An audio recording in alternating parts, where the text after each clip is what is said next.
Sikiliza familia, moja ya njia ya kutoboa kwenye hili game la jeshini unahitaji watu. Sasa kupitia hii video nitaenda nikupe watu muhimu watakao kusaidia kwenye njia yako ya kuelekea jeshini. Hawa watu ni muhimu sana. Namba 5 ni wazoefu wa kufanya applications.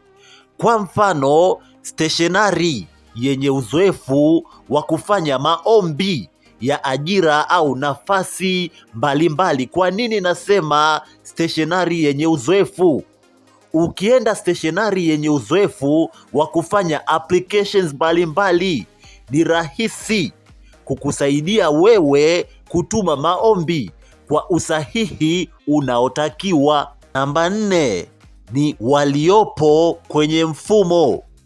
Kwa nini nasema waliopo kwenye mfumo? Kwa mfano, waliopo kwenye mfano wastaafu au walioandikishwa kwenye mfumo rasmi. Kwa nini ni muhimu kuwa na mahusiano na watu wa design hii? Kwa sababu hawa watu watakuwa kama mentors au watakuguide au watakupa taarifa sahihi. Kwa mfano, watakuelekeza, bwana, acha kile pale, fata hichi hapa, kitakusaidia wewe ufike malengo yako. Namba 3 ni wazazi. Mlezi au mzazi ni muhimu sana kwenye njia yako ya mafanikio kuingia jeshini. Lakini namba 2 ni wanasheria. Kwa nini ni muhimu kuwa na mahusiano na wanasheria?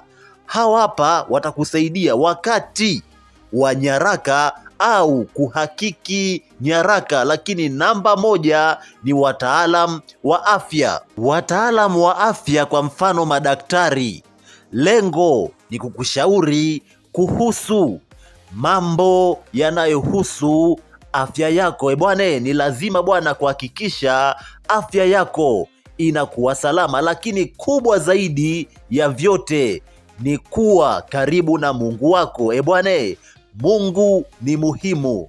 Kikubwa ni kumwomba Mungu akupe afya njema, kwa sababu bila Mungu safari yako itakuwa ngumu sana. Bwana, hakikisha unashare video hii na wana, marafiki, familia, mtu yoyote inaweza ikamsaidia. Bwana, nikutakie kila la heri kwenye mapambano yako.